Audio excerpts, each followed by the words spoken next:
Whitehead, the floor is yours. Thank you. That's very good. Thank you, Anat. Well, it is a real pleasure to be here. I've come from an international conference on teacher education in Jerusalem and Tel Aviv. And because Anat studied at Bath and did her Ed.D. there, Anat asked if I just come to her college and just talk with them for an hour. So, one session, looking at some of the work I developed about what is called living theory. And then I had a second session on some specialist work I've done on integrating what we call multimedia visual narratives as part of a research representation. So you can get your master's degrees, doctoral degrees by integrating the visual narratives into your accounts. So the first session, just have a look at this idea that I developed about living educational theory, and then the second, which was looking more closely at how to integrate the visual data as evidence in terms of the research process. Now, there are rather too many to do what I often do with a small group of staff, and that is to go around, introduce each other, because I noticed you were introducing yourselves to each other, and sometimes I come to institutions and people haven't met each other, right? So there may be people here that don't even know what your research inquiries are about. So, I apologize for that, because this is rather too large a group to go around and just introduce each other. But I know that I'm really fascinated with what I go into my work, just to see if anybody here has come with any issue or question that you feel that you would like to see addressed in the time that we're together. So rather than me actually just coming in and just offering my ideas, I'm curious whether anybody has come with an issue or a question that they would feel would like to be addressed in the next hour or so. Has anybody come with anything? Yeah, You want to be to the end? Okay. Well, that doesn't give me an opportunity to address it. So you might address it, so this is what I want to do. Okay. I think that was when you presented what you wanted to the invitation. It sounds like you're going to answer my questions. Okay. But you don't want to give me your questions. You want to wait. I came with the idea of perhaps learning some more of how to carry out research with Ethiopian immigrants in an absorption center, and how to incorporate active research in the interviews, and how to, as you said, to share the knowledge that we get with the participants. And it's more specifically in the issue of heritage language maintenance and use as a tool to better absorb, which is not the usual approach of immigrant families. They want to be in the new country and acquire the new language and use the new language, and try to see how heritage language maintenance will help them more than the other usual. Those issues of, like, cultural difference are really important in terms of actual research and living theory.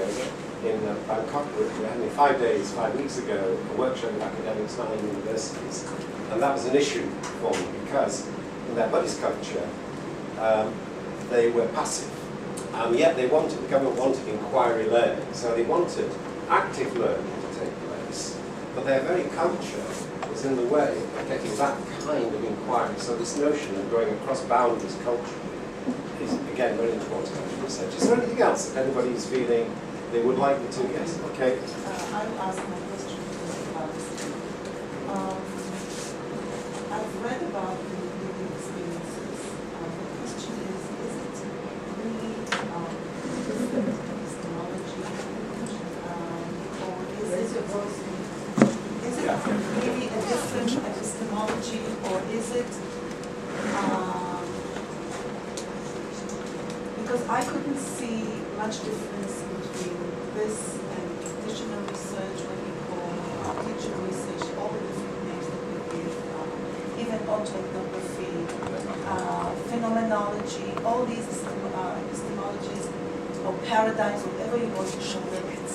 I'm not sure that I really got the difference. Yeah, so if I focus on that, Action research. as part of my talk, I'll show you how through this notion of a living theory approach to action research, it is generating a new epistemology, and I'll show you over 35 doctoral theses. There are about 40 actually on the web. I've supervised personally about 35 of them to completion, and we've been working on this idea that you as individuals bringing what we call your embodied knowledge as an educator, the knowledge that you have in your practice, can be brought into the universities as legitimate and valid knowledge, and it is creating a new epistemology. So I'll work on that. Okay. I think in cultures that have got a very long history, like for example in terms of a Hebrew context or a Greek context, it's actually quite difficult to develop a new epistemology, because I've seen within a Hebrew culture you do have a focus on text. When I gave keynotes in Greece, I could see they were going back to Aristotle's logic 2,500 years ago, and they were still conforming to Aristotle's logic. Now, to develop a new epistemology, which you as educators are literally practicing every day, it seems to me it is a relational epistemology, that it is dynamic, it is constantly developing, and it's not just in pages of text. So I'll focus on and show you how we use the multimedia and the visual to communicate, if you like, this energy, which I think every one of you will be bringing into your teaching with values that you really are passionate about. When you look at pages of text, it's often omitted from those pages of text, and certainly from traditional research degrees like the Masters and Doctorates. So I'll look very carefully and show you where you can access these freely and use them if you like. Is there anything else before I just go into and look at?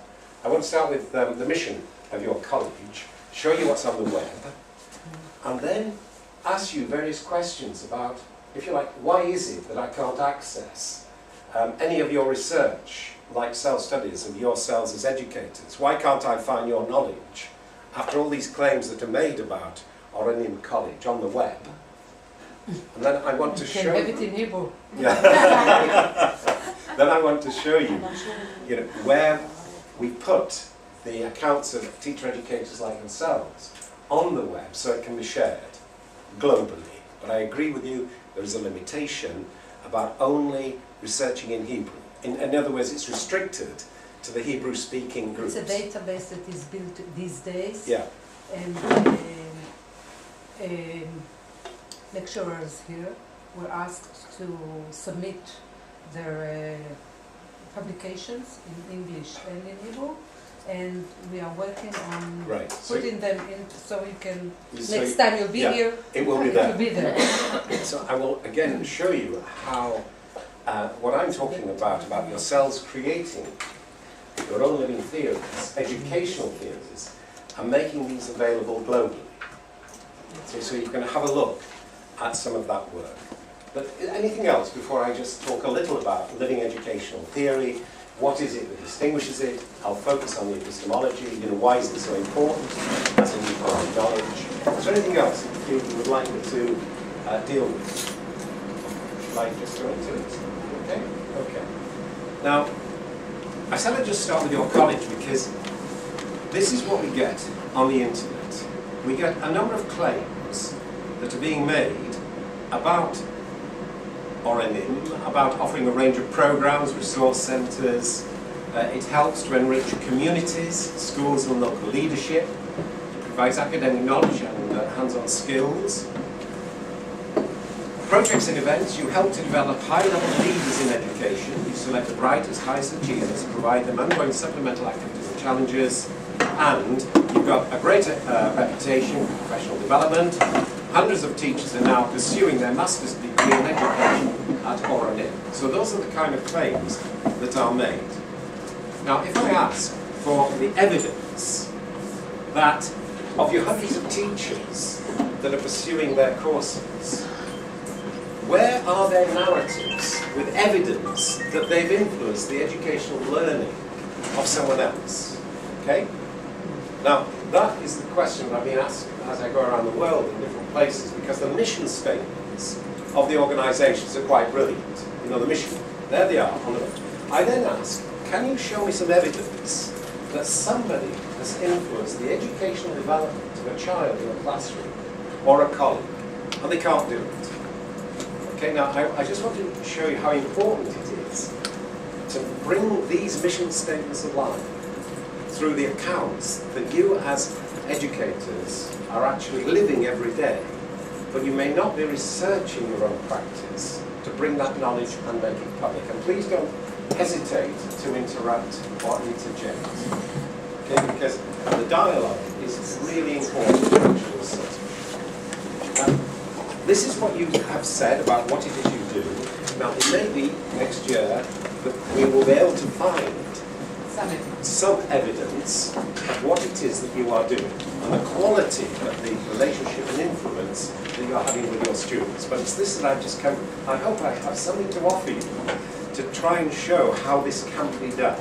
Not to impose a method, because in action research you generate your own methodologies. This is very important. It's called methodological inventiveness. You don't just take a method or methodology from someone else and apply it.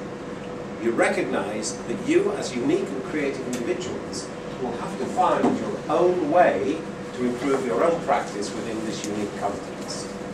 Now, I'll just show you what I'm meaning by building this kind of knowledge base of educators. Now, this is a website which I'm really pleased with, because if you click on actionresearch.net, it opens this, what is an electronic portal. It's not just for you to read like a PowerPoint slide. As I said, I was in Thailand 5 weeks ago, and everybody in the room had their computers open, not just open, but there were 42 people. I had 5 days. Every one of them was linked into the web. So they all had their live computers, and we were exchanging, as the session was going on, ideas that I could put on the screen, I could be responding to. Now, this use of the technology is something I hadn't ever experienced before. It was a creative process for me as well. Now, I've just noticed as I go around the room, actually we've got one open, and I'm not sure if you're onto the net, but there's a great difference now in the use of the technology. So this idea of an electronic portal, everybody here has got all of this resource actually all round you. And you've got over 40 doctoral theses in that living theory section that each researcher has made available as a gift. They've all said to me, Jack, you can actually put this on your website. It is freely available for anybody to use. It is offered as a gift, not to impose, but as a gift.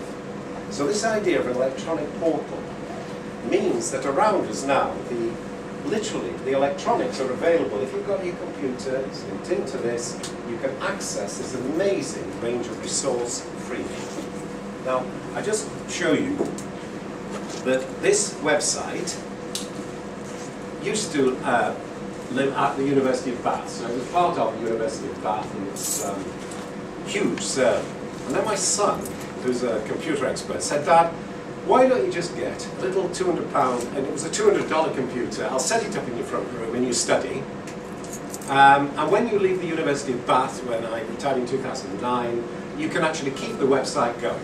So this is all being run by a $200 computer in my study, and it's got access all over the world. But it's this, that if you go to actionresearch.net, and I just want to click on just one or two things before I talk a little about living theory. Now, if you click on the living theory thesis section and have a look at some of these doctoral theses, these have just gone through. There was my own from 1999. But if you look at, just look at some of the titles. How am I? So, this is from Tasmania, an environmental activist who has 40 years of how am I generating?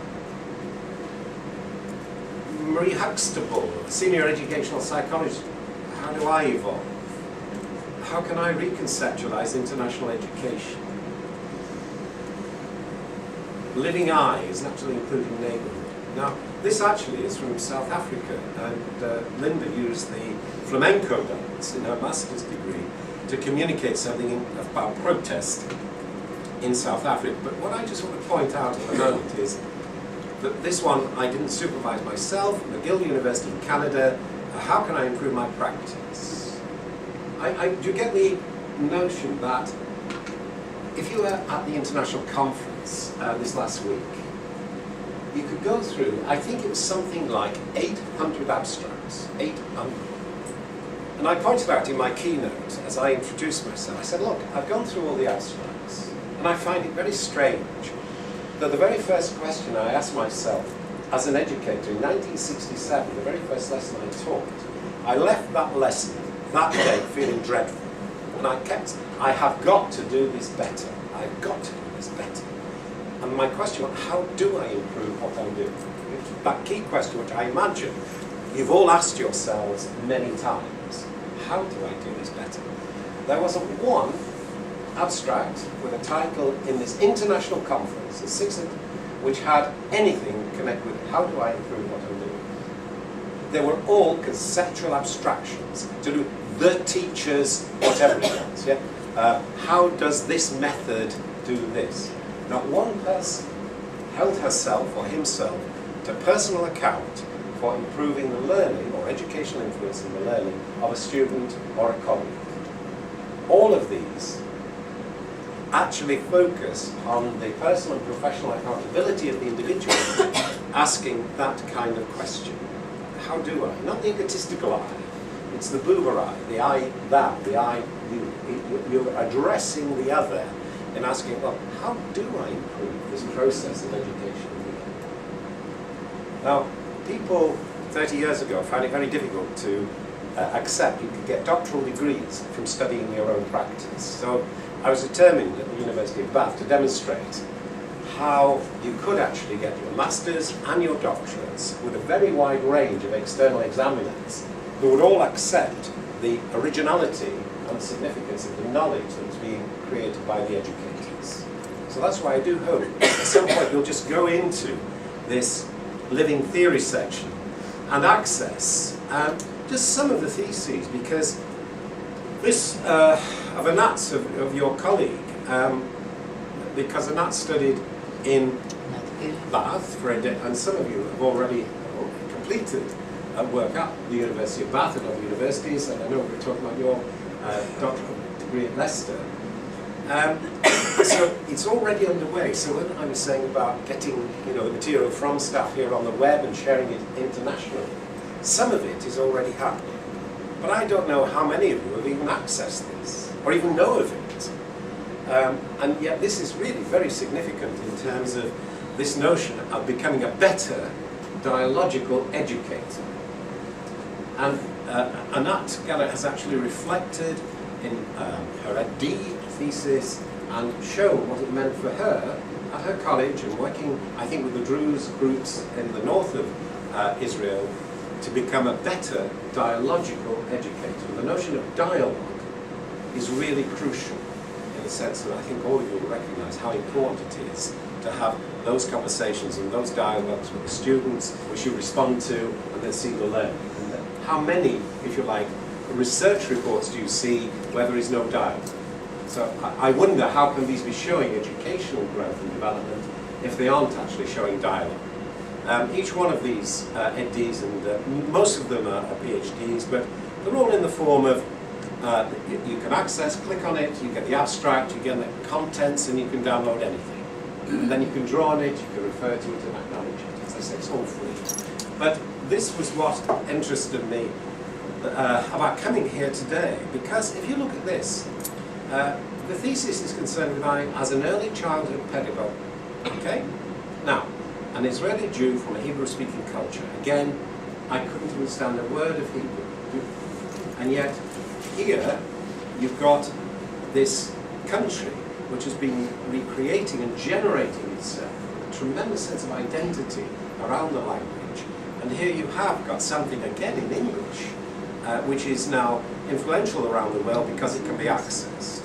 And again, this thesis showed many working in 3 educational frameworks, in 3 cultures, an Israeli Arab college, predominantly Muslim, directing a course for Druze caregivers on the occupied Golan Heights, where I went yesterday, and as a pedagogy instructor in an academic teachers training college affiliated with the Zionist kibbutz movement, servicing the multicultural and multinational sectors of the Israeli society. Now, I hope I'm making sense about the significance of bringing, this is one person, bringing her embodied knowledge, gaining a doctoral degree for the originality of that contribution to knowledge, and not imposing anybody else's framework on the thesis. This is a genuine, original contribution to knowledge because, again, one of your colleagues has explained her influence as she's been asking that kind of question, how do I improve what I'm doing? And what I meant by a living educational theory, and this is the distinction I would make between the kind of theory that I imagine all of you use, and certainly from the traditional researchers, they all use a notion of theory, which is abstract, it is generalized, and you apply the conceptual abstractions in the explanations to individual cases. That the individual never generates their own theory. Am I making sense here? Yes.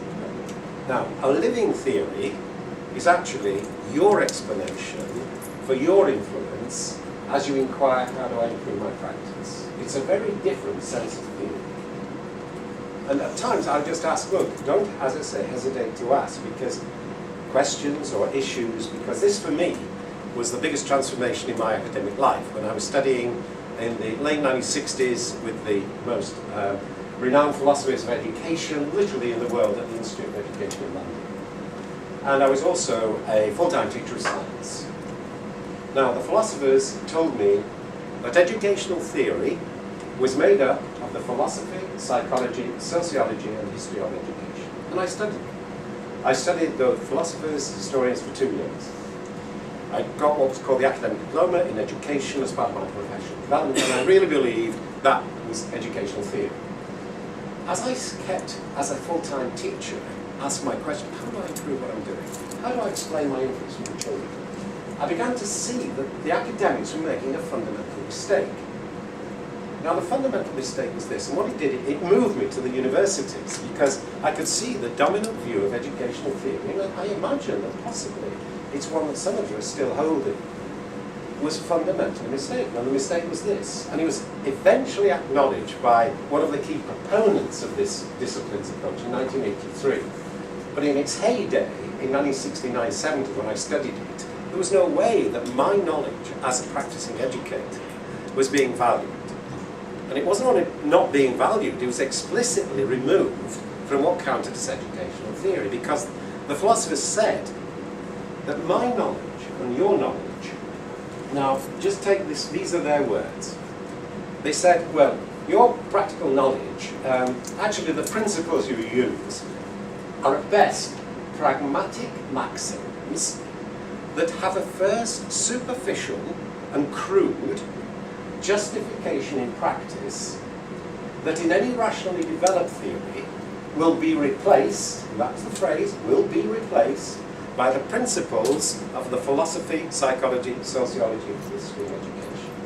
Now, for me, that angered me. I became furious that the key proponents of educational theory were literally eliminating the practical principles that I was using with my students to improve their learning. And that moved me to the University of Bath in 1973 to see if I could help to reconstitute educational theory. Am I making sense here? Because when I go around the world, I still hear the elimination of the practitioner's knowledge from what counts as educational theory. So I've been trying to say, look, I value those traditional theories, I draw on them. You'll hear me, I'll use critical theory from Jürgen Habermas. I'm delighted with Erich Fromm's work as a humanistic psychologist. I draw on the theology of Martin Buber. Do you know, I use those insights, but it's in the creation of my own living theory. And everybody here, I'm saying just as Anat actually built her own living theory in terms of her thesis, everybody here could do the same if you wished to share your embodied knowledge with the world at large. Now, I'll just pause there just to ask if there's anything that you want to actually just respond to. Yes. So, would you say that, what is the difference between Polanyi's tacit knowledge and what you're saying now? Well, with Polanyi, Polanyi grounds this move towards creating your own educational theory. Okay, so Polanyi has got this beautiful statement, I don't know if you know it, where he says, look, take a decision to understand the world from your point of view as a person claiming originality and exercising judgment responsibly with universal intent. Now, the ground of creating your own living theory is grounded in Polanyi's personal knowledge. That decision, that commitment to actually take that decision to understand the world from your point of view. But Polanyi has got a beautiful section in his last chapter, and it's chapter 10, and he says, look, my aim is not to create a new theory. My aim is much more ambitious than that. What I'm trying to do is to strip away the crippling mutilations of centuries of objectivist thought. So the actual creation of your own living theory, when I was doing this was 1971-72, it took me 3 very difficult months to transform myself from a physical science epistemology, a positivist epistemology, being helped by Polanyi's personal knowledge, into a totally different sense of knowledge. So I do advocate with all my students they engage with Polanyi's personal knowledge in that particular decision. Okay? Would you like to? I just wanted to know if you could repeat the name of the source where we indicated the indication of practitioner's knowledge. Yeah, What did you just say? it's in the 1983. It's called Foundations. It's called the Disciplines Approach. I think it's just called the Foundation of Educational Knowledge, and it's by Paul Hurst. And it's by, I think it's Routledge. It's 1983, and I think you'll find it on page 18. It's a very clear paragraph. Okay. Very good, thank you.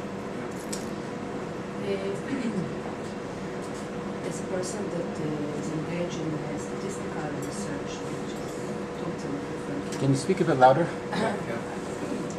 As a person who utilizes statistic or quantitative methods in research, two things are very hard for me to accept or to get used to. Listening to you. First of all, I'm programmed. I have to reprogram myself. Yeah.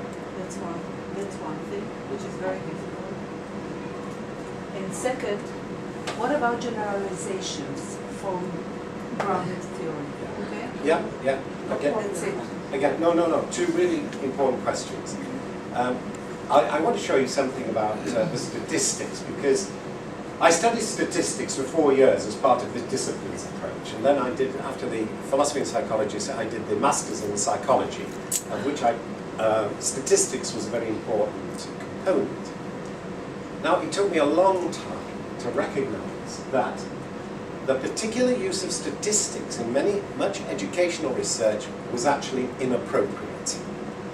That if you go into statistics and start to look at the data that you as an educator collect, you'll find that most of it is either nominal or ordinal. Now, I don't know if you know this distinction, but if you go into what is called parametric statistics, you need interval and ratio data. You need not only to be able to order your data, you need it to be able to say something about the intervals between the categories. Now, as soon as you try to do that, you think of I'll show you the values of love and compassion at the moment. You think of putting a number on compassion. Think of putting a number on justice, social justice. It starts to become a nonsense. It doesn't make sense. And yet, at my university, they still insist you put a percentage grade on your students' work, where we're actually dealing with values. I went to Senate and tried to argue that this was not intellectually justifiable. And I could not persuade Senate that it was wrong to put a number like a percentage grade, which requires, the interval data, when much of what I do in education requires nominal or ordinal.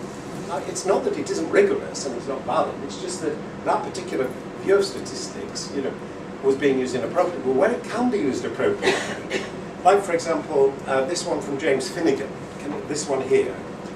James, he worked with the science and the maths, and he was demonstrating how he became a more reflective educational action researcher uses statistical data to help him make a judgment about his influence with his students in science and maths. But he integrates that within his living theory. So he acknowledges the value of the statistics, and some statistics are really important. I mean, you think of what happens in the UK, where we have a dreadful problem, a very simple thing about numbers of children that are being born, because unless we know that, we don't know the number of primary schools 5 years on that we need to build. Now that statistical information is crucial, and we're very bad at even collecting it. So we get these crises every so many years that we haven't enough secondary schools, or then we've got too many places. But actually the numbers are known and the statistics are known. So that's the one thing, yeah? Okay. And your second, could you just give me your second? Generalization. The generalisation, again, that is really important, as are issues of validity and rigour. Now, as I speak to you, it's clear for me, as I'm speaking to you, that everybody here is unique. I just look around the room, the uniqueness of each individual and the context in which you are means that each one of you will be generating your own unique explanation of your influence. Every one of you has got a different history. So if you're interested in what is called autoethnography, where you place yourself in relation to your culture, and you could tell your life history, the influences you're having, bringing in those influences, every one of you will be different. Am I making sense here? Yeah? In the traditional theory, and as a scientist, physical scientist, the view of theory that you use is this. It's a set of determinant relations between a set of variables, in terms of which a fairly extensive set of what we call empirically verifiable regularities can be explained. So generalizability is built into the traditional theory. The theory of the traditional kind applies to all. Okay? So that is the notion of generalizability. It's built into that notion of theory. Now, a living theory has got a different notion of how the ideas can actually be spread by what Michael Bassi, who was the president of the British Educational Research Association, called relatability. Now, I can show you how, for example, a living theory thesis here by a woman called Moira Laidlaw that was done in Bath was taken because Moira went to China and did 6 years of voluntary service overseas. In that time, the dean of what was Ningxia Teachers University applied to the Chinese government to create the first China's experimental centre in educational action research for foreign languages teaching. And I've got on the web the accounts from the Chinese teachers at Ningxia Teachers University, all in English, actually going through the actual reflection cycles to make their own living theories. So the generalization wasn't applying a conceptual framework to the individual. It was enabling each individual to generate their own explanation of what they were doing through questions of the kind, how do I improve my practice? Again, it's such an important question. You've really got to have confidence in seeing that work that was created in Bath, for example, spread not only to China and to Canada, but also to South Africa. There are other places around the world that you can now see that living theory theses have been created, and there's some of them have sent them to me and asked me to put them on the web and make available. So if you're asked a question about the generalizability of your own living theory, you can actually show the examples of where you have drawn on someone else's living theory in your own. And then by offering yours as a gift, you can actually influence others, especially in terms of the value space within the culture that you are. Now, Just to expand on this, when I have to explain the generalizability of the didactic approach, I just say that it's a different sort of generalizability because Don't hear you. because in the new theory, in the living theory, I think think what you're implying is that it's high validity and low in reliability, while in the deductive approach, it's the opposite. Yeah. So it's a different sort of generalizability. This is why it's so important. And you are really not trying to generalize in the same sense as you're trying to generalize in the deductive approach. Because you come up with propositions, but not with, you generate theories. You've got to be careful here, very careful with the language, because it's quite difficult sometimes to get out of the language. You know, because even in the sense of generating concepts, a concept is actually an abstract generalization. And this is why it's so difficult. That's why I like Anat's work. I hope you'll access it, because it's all about dialogue. And the guy, Paul Feyerabend, in his Against Methods, said, look, you won't understand the meaning of freedom apart from its emergence in practice. So it's not that the meanings are being carried just in the words alone through what are known as lexical definitions, where words are defining terms of other words. And that's the vast majority of theses and texts in libraries.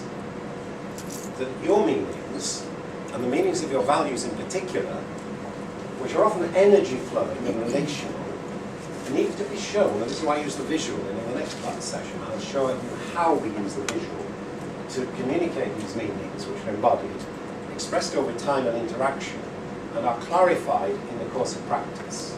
So it's not the same kind. As you said, there are very different understandings here. Grounded theory uses an inductive approach to generalize. Okay? Now, the living theories are definitely not generalizable in that sense, because in grounded theory, we are still looking for commonalities, which you can actually then generalize. In the living theory, each one of you would produce an explanation for your own influence in your own learning, not only in your own learning, but in the learning of others, like your students and colleagues.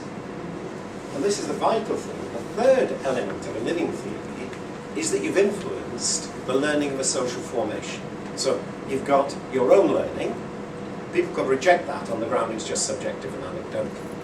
But you start to get evidence of influence in the learning of others. And then the third strand, and I'll give you an example of that, you start to influence the social formation in which you're living and working, because everybody here is influenced by what we call the socio-historical, in particular within Israel, the socio-cultural and socio-historical influences are still very strong here, and you have to acknowledge those in creating your own living theory. Have you got that? Because this is really crucial. If you ask me for an example of what I'm meaning by that, at the University of Bath, 2004, a person putting in a doctorate had to conform to the written text. Every thesis had to conform with the regulations to pages of printed text. Now, I've been working on multimedia for years, and I've had a tremendous struggle to really get multimedia narratives accepted. 2004, I was on the Senate. I was a member of a 5-person team to look at the regulations, to make recommendations given the new technology. We didn't have any problem at all in Senate when we put forward the recommendation in 2004 that e-media could now be used as an integral part of a research degree. My students from 2004, the first ones were from my students, a senior lecturer at Middlesex University, put a multimedia text in, including videotapes of our own practice, and again, that went through. Now that is, are you with me? The social formation up to that time, the governance of it, was not permitting something which the technology allowed. So we had to change the whole governance regulations for research degrees to permit, to allow that permission to take place. Another example, up to 91, examiners appointed by Senate, and this was mainly on all UK universities, could not be questioned. So an examiner, once appointed, their judgments could not be questioned. So they could come drunk, they could make the most outrageous judgments. The university did not allow you to question. Yeah? Now, in 1991, there was a big movement to say, look, this is unjust. Human rights were involved here in terms of academic freedom to question. We got the university's regulations changed so that examiners could be questioned on the grounds of bias, prejudice, and inadequate assessment. Now, are you okay with this? Because I think all of you will recognise the importance of the social formations in which you are living and working.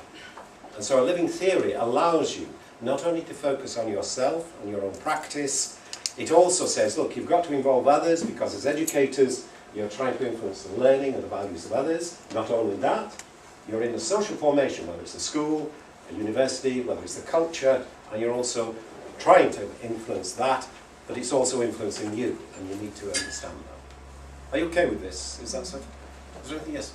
Yeah, I have a question about your usage of words. Yeah, sure. You said not to be locked in language, right? Not to be... You said you requested that we shouldn't be, that the language shouldn't be a barrier for us. That we. Okay. But why are you so keen in using the word theory? It was that when I... Because the word is already used for something else. Well, say living ideas, say living hypothesis, say living thoughts. Yeah. But is it The word theory is used to say something, it's a claim that's general. Well, That's what I asked at the beginning, whether it's a different epistemology. It is. It is. You see, even those three ways you said that, not one of them contains the essence of theory, which is to explain. The reason that I'm insisting on a living theory is that it is explanatory. Now, that is why I liked, when I was actually studying philosophy and psychology and sociology history, the idea, and I came out of a physical science background, and I still am persuaded that explanation is really important. It's very important to give the reasons for why something is happening. So that's why I brought this notion of living theory. It came out of a Soviet logician's work called Ilyenko. He had a superb text called Dialectical Logic. And he asked this question, which goes back to a fight between Aristotle and Plato. If an object exists as a living contradiction, what must the thought be that expresses it? Now, the significance of that in relation to your question about theory is that Aristotle eliminated contradiction from correct thought. In his work on interpretation, he said, you cannot have something like A and not A existing simultaneously. Now, Plato, through the words of Socrates, in the text on love, the famous, actually said, look, we have two ways of coming to know. We can break things down, and we can actually hold things together. And he said, when you break them down, not after the manner of a bungling carver, right? But he had this notion that we can separate, but we can also hold together. And he said, those people who can hold both the one and the many together, therefore establishing a sense of contradiction, how can somebody be both one and many? He said, I call dialecticians and I walkers in the path of a god. Now, there you have a 2,500-year battle, which is still going on. Last century, 1960s, huge battles between formal logicians and dialecticians. So when you ask me that question about theory, I'm still holding on to this notion that I want a valid form of explanation of educational influence in learning. What do you mean by valid? I mean that, coming back to your question, okay, ultimately, I come to a trust in my own judgment grounded in personal knowledge, right? I then go, in a social sense, in terms of validity, to Jürgen Habermas's notion of critical theory, and in particular, his notion of communication and the evolution of society. So when you ask, what do I mean by validity, what I've done with all of these doctorates, my own work, is offer them to groups, this is rather large as a validation group. I would normally have between 3 and 8 people that would ask these questions. Okay, there are 4 that Habermas says we use as we try to understand each other. And I use them to try to strengthen the validity of the living theories. First one, I would give you my text, or take the text of my students, right. How do we improve the comprehensibility of your account, of your explanation? That's the basic, the comprehensibility. The second one, how do I strengthen the evidence that I offer to justify a claim that I make? Now that should satisfy any positivist scientist like myself. Yeah? That if you're claiming something is a knowledge claim, do you have sufficient evidence to justify the claim that you're making? That's the second point about validity. The third one, no positivist scientist has to deal with. And Habermas says you've got to be aware of what he calls the normative background from which you're actually writing and acting. Now, if you think here in Israel that you've got a normative background, which, if you like, you're clear about your constitution, it's a young country, you're very influenced by the historical and the cultural influences. Now, Habermas says, no matter where you are, like, for example, when I was in Thailand, 5 weeks ago, they couldn't explain what they were doing without reference to the Buddhist culture, the significance, historical and cultural significance of the Buddhist belief systems, which were perfect. It was really all round us. And it will be the same here in Israel. And I don't know your context well, but Anat has helped me to understand something of it, and that's the third criteria. That's why with Anat's thesis you will see that she shows her understanding of her Israeli context with the socio-historical, socio-cultural influences on what she was doing. Okay with that, that's the third criteria of validity. The fourth one I like very much, and I never had to use this as a physical scientist. The fourth one is, if I come to you and I'm saying, well, I'm researching my own practice, and that's partly why I video my presentations, because I then review them and I try to look at, am I extending my influence? Could I do this better? Where might I actually show this? And you'll see that this will be on the web next week, with just an indication of what I was trying to do at Oranim College. Habermas says, look, be aware of what he calls authenticity. He says that you'll only judge me and my authenticity as a researcher over time of interaction. You might make a judgment now that I actually truly believe and I'm quite passionate about what I'm saying, but you'll only be able to make an authentic judgment about that authenticity over time and interaction. Do I truly believe in academic freedom? Well, how would you know unless you saw, for example, a 93 book of mine where I showed how I resisted constraints on my academic freedom over years in the university to keep publishing work that a number of my colleagues, senior colleagues, found difficult. So those are the four criteria, social criteria of validity that everybody here could use to help to strengthen their own living theory. I'm okay with this because that question about validity is really central to what we do with the living theories. It helps you to come to terms with criticism that these are just anecdotal, the accounts are just subjective. How can you possibly just give your story? And this can be a valid contribution to knowledge and original.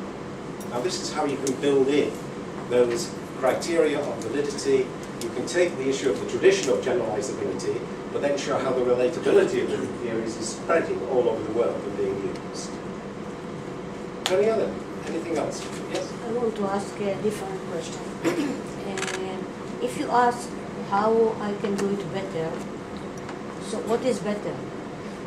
Who judge what is better? Yeah. Who decides? Okay. Who decide? Yeah. That's at the heart of educational action research and also educational theory, because if something's educational, this is what I learned from my philosophers, it is values laden. It's very difficult to pick out something as educational and not related to values. Okay? And then you say, your question, well, what's better? What's better? Now, you can make, as we were saying, those personal judgments, and I think the answer to your question for me has got two strands. One I'll give you in relation to my own personal commitments, and then the other bring it into the Habermas social validity, because you can never be absolutely clear that your values are ones that can be used or imposed on others. There's always some relativity involved in this. So the way I do it is this, that the shock I had in relation to whose values was over democracy, that I had taken democracy for granted. The first text in Action Research in Education, 1953, Stephen Corey's Action Research to Improve School Practices, actually had democracy at its root. Okay? That's what you were doing. You were improving things by enhancing democracy. Now, it was only when I was actually with my Muslim students that I then went to action research from an Islamic perspective. I got the texts from Saudi Arabia, And it was very clear there that my view of democracy was not accepted. Was not accepted. We've gone. By You have to play with this. I tried. Was not accepted by the Islamic group. And I've got the quote, I use it often, to say that from an Islamic perspective, my Western view of democracy, and the words are inimical. That means they are contradictory to the Islamic perspective. Right? So what I've then done is to acknowledge that I've got to actually realise that my value and the values I hold are relative to the context in which they emerge. Now this doesn't mean that politically, and this is where it comes down to the politics are involved in this, because for you to stay firm, grounded in your values, it means you engage with power relations. To check the validity of the values I claim to hold, I always hold my work up, both in small groups of validation, but also you'll see in my website, I must have been recently to 10 countries where I hold up my accounts and my values for public criticism. And this is one of the ways that I answer your question about what is it to improve. Because a very famous philosopher, Karl Popper, said, look, always recognise that objectivity is grounded in what he calls intersubjective criticism. So I would have a lot of faith in our communications together and what Anat did with her dialogical, becoming a better dialogical educator, that by opening up my boundaries to you and to say, well, look, here are my values, I'll become vulnerable as I express these to you, and you are free now to actually point out when I'm making a mistake, or whether I'm too limited, or whether there are values that you feel that I should be bringing in more from. Now, that is the way that I've operated throughout my professional life, and you'll see that some of my students have taught me, for example, the very first thesis on love. Love is an academic standard of judgment. I would shy away from even using the word love when I started my research. One of my students, Ellen Law, you'll see her thesis on the web, where the title is Love at Work. Love at Work. And she communicated to the examiners that love could be seen as an academic standard of judgment to which she held herself accountable. Another one, I don't think I've got time just to show you this, but I will in the next session. It's all about compassion. Another doctoral thesis in husband and wife, 50 years together. The husband was the carer, his wife had Alzheimer's, and the videotapes, I've got a beautiful moment which actually communicated to the examiners the meaning of a passion for compassion. Right? Now, I would not have used these values unless my doctoral students had actually shown me how vital these were. So when you're asking that question about the improvement, yeah, this is how I think. My own story shows how I try to bring in my learning from others, like, for example, Nelson Mandela's notion of Ubuntu. Now, two of my Afro-Caribbean students explained to me the meaning of Ubuntu. When I say about improving and getting better, Ubuntu as a way of being, of taking account and valuing the other, which if you go onto Google, Nelson Mandela Ubuntu, you'll hear him speaking very briefly about that quality of human relationship which values the other in community. Now I think in Israel, you're already working, not necessarily with the African notion of Ubuntu, but you've certainly got a valuing of the other. Now, that is where I would say for me to improve. You're already there, but I need to strengthen that and to show you that I'm working on it in terms of in community, to show I'm improving my practice. And you could act as a validation group for me in 12 months' time to say, well, has Jack improved that quality of his relational dynamic? But that is a really vital question, always to keep to the fore of your inquiry, because you need to justify the improvement in relation to both your personal and social values. Are we okay, Anat, in terms of time? Yes, I have 10 more minutes. Okay, that's great. I want to ask, can a living theory be wrong or bad? Or what about evaluation? Yeah. Is there a place or everything goes? Yeah. Well, the reason that it's funny because a Buddhist student of mine, he's a priest in Japan, he is English, but he startled me when I kept trying to talk about error, right, mistake. He said, Jack, in Buddhism, we don't make mistakes. Why you don't make mistakes? He said, we just have opportunities for learning. Yeah. So within his Buddhist philosophy, where for me he would be making a mistake. I mean, on my first use of videotape in 1971, I was given a video camera by the inspector to explore its potential for a science department. I turned it on myself, and I got a shock. It was an awful shock. I don't know if all of you have done this, but I thought I got inquiry learning going in my classroom, science classroom. If I'd put money on it, I would have sworn that I had got inquiry learning going. The videotapes showed that however subtly I was doing it, I was giving the pupils every question. Now, that was a dreadful shock for me. And that is where I got the notion of a living contradiction. Okay, the tension I felt, and in that sense, I was making a mistake. Because I genuinely believed I got inquiry learning going. The video showed that I hadn't. My imagination immediately started to work. And I created ways forward, which I could then act on, evaluate, and show the video to demonstrate that I'd moved from that position of living contradiction, where I was making those mistakes, to a position where I was living my values more fully. So you can, and I continue to do this throughout my working life, make mistakes, both in my understandings and in my practice. And I think that sense of living contradiction has been very, very important to me. It's not a negative, because it immediately stimulates your imaginations to improve things. So people like that idea as a living contradiction, because it means you don't need to feel embarrassed. Yeah, well, I'm making a mistake here, but it's actually part of improving practice. Okay, and you try to strengthen it. It's so important that with the validation group, people will help you to see that your evidence isn't strong enough, or you're making a claim that actually doesn't stand up. How do you strengthen it? Your values base is not strong enough at the moment in terms of the cultural, the historical analysis. You need to strengthen that. And all the time, you can use the previous draft as data to improve. So we still need objective criteria to validate our subjective story. As long as you see that the very notion of the objective criteria have emerged from the intersubjective criticism. So you never lose the connection between the subjective and the practice and the experience, and then what the agreements are coming to which you are sharing, which help you to have increased faith in that objectivity of what you're doing. But don't ever lose the connection with the intersubjective and the subjective. Anat, okay. No, you have 5 minutes. Right, okay. 5 minutes. Is there anything else that you feel you would like this?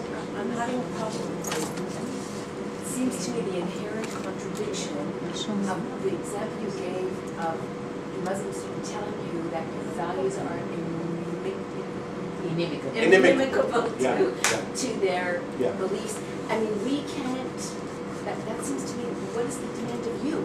And what it demanded was this, that came out, it didn't come out of the student, it came out of one of the theoretical texts from one of the Saudi Arabian universities on educational theory. That phrase, got it on my computer, it's a very powerful phrase.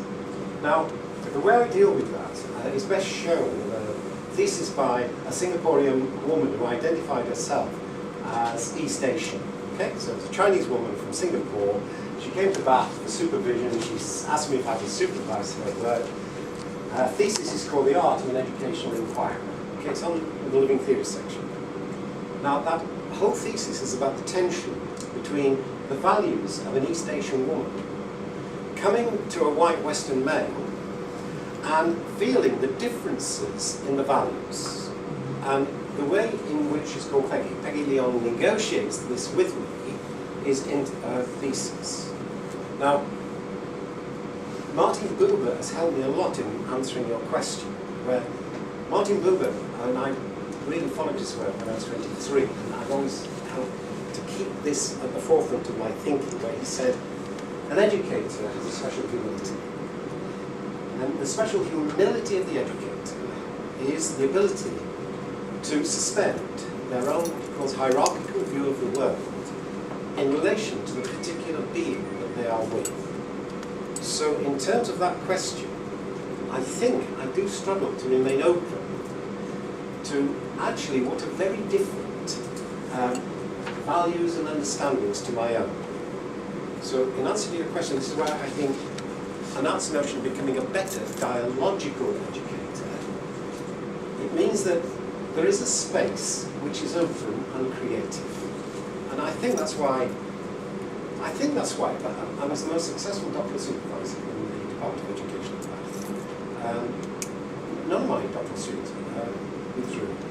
But you'll see there were 13, I think 4. I mean, it may not seem a lot to each year, but at Bath, for a supervisor to have over 17 years or whatever it was, 2 per year, was quite significant. I think part of that, you see how different they all are. Yeah?